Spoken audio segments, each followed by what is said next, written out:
লালমনিরহাটের হাতীবান্ধা উপজেলার ডাওয়াবাড়ি ইউনিয়নের উত্তর বিছন্দ সরকারি প্রাথমিক বিদ্যালয়ের প্রধান শিক্ষক ইসমাইল হোসেন অবসর গ্রহণ করেছেন। জীবনের শেষ কর্মদিবসে সহকর্মী, শিক্ষার্থী ও এলাকাবাসীর ভালোবাসায় সিক্ত হয়ে ঘোড়ার গাড়িতে চড়ে বিদায় নেন তিনি। বৃহস্পতিবার দুপুরে উপজেলার ডাওয়াবাড়ি ইউনিয়নের উত্তর বিছন্দ সরকারি প্রাথমিক বিদ্যালয় থেকে তার বাড়ি পর্যন্ত ঘোড়ার গাড়িতে করে পৌঁছে দেওয়া হয়। বিদায় জানাতে এসে শিক্ষার্থী, সহকর্মী ও এলাকাবাসীর চোখে অশ্রু ঝরতে দেখা যায়। আমার কিন্তু আসার ইচ্ছে ছিল না। আমার বাবাও টিচার ছিলেন।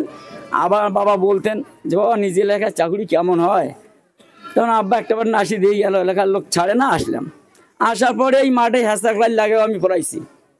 হ্যাঁসা ক্লাস লাগে 9 সালে আমি তখন কারেন্ট ছিল না, সোলার সিস্টেমও ছিল না।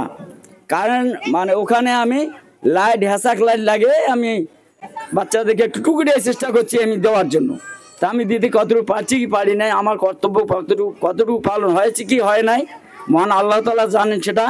তবে আমি চেষ্টা করেছি করার জন্য। শিক্ষার্থী সূত্রে জানা যায়, ইসমাইল হোসেন স্যার শুধু একজন শিক্ষকই নন, তিনি ছিলেন আমাদের জীবনের এক অনন্য আলোকবর্তিতা। তার স্মৃতিচারণে শিক্ষার্থীরা অঙ্গীকার করেছেন স্যার দেখানো পথ থেকে নিজেদের নৈতিক ও দায়িত্বশীল নাগরিক হিসেবে গড়ে তুলবেন। একজন শিক্ষক হলেন একজন কারিগর, যিনি হাজার হাজার শিশুকে সমাজের বুকে প্রতিষ্ঠিত করেন। মা শিশুদের জন্ম দেন, সেই শিশুকে সমাজের বুকে গর্ব করে বাঁচার জন্য প্রতিষ্ঠিত করেন একজন শিক্ষক। আপনিও এর ব্যতিক্রম নন। অজস্র ছাত্র পরশ পাথরের মতো আপনার হাতের ছোঁয়ায় পেয়েছে আলোকিত জীবন। সেই ছাত্রদের সঙ্গে আপনার প্রীতিময় বন্ধন ছিন্ন হতে চলেছে। আপনি অবসর গ্রহণ করিতেছেন।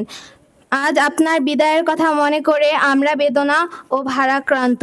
বিদায় বেলায় আপনাকে জানাতে চাই শ্রদ্ধা ও আন্তরিকতা। বিদায় উপলক্ষে বিদ্যালয়ের শিক্ষক কক্ষে এক দোয়া মাহফিল অনুষ্ঠিত হয়। সভাপতিত্ব করেন উপজেলা সহকারী শিক্ষা অফিসার হরেকৃষ্ণ রায়, সঞ্চালনা করেন সহকারী শিক্ষক জালাল উদ্দিন এবং প্রধান অতিথি ছিলেন উপজেলা প্রাথমিক শিক্ষা অফিসার জাকিউজ্জামান মিয়া। 32 বছর ধরে প্রাথমিক শিক্ষায় কাজ করে গেলেন। তো এটা আমি মনে করবো যে স্যারের জন্য সুষ্ঠু সবলভাবে যে চাকরিটা শেষ করতে পারলেন, এভাবে হয়তো আমরা অনেকে পারবো কিনা সন্দেহ। বর্তমান যে ওনারা যে সময় থেকে শুরু করেছেন আর বর্তমানকার যে খাদ্যাভ্যাসে বলেন আর যেটা মানুষ সবসময় অসুস্থ হয়ে যাচ্ছে, ওই যে কত বয়সে আমরা যে ভালো থাকতে পারবো কিনা এটাই সন্দেহ। তা স্যারের প্রাথমিক শিক্ষার যে অবদান, এটা আপনার হাতীবান্ধা উপজেলার যে শিক্ষক মন্ডলী যারা এখানে আজকে আসছেন, বিশেষ করে এই অত্র বিদ্যালয়ের অন্য শিক্ষকদেরকে ধন্যবাদ জানাবো যে আজকের দিনটাকে বিশেষভাবে আয়োজন করে তার স্মৃতিতে ধরে রাখছেন। সহকর্মী ও শিক্ষার্থীরা ফুল ও সম্মাননা স্মারক দিয়ে প্রিয় শিক্ষককে বিদায় জানান। অনুষ্ঠানের শেষে আবেগে ভরা পরিবেশে ঘোড়ার গাড়িতে চড়ে বিদ্যালয় ত্যাগ করেন ইসমাইল হোসেন স্যার।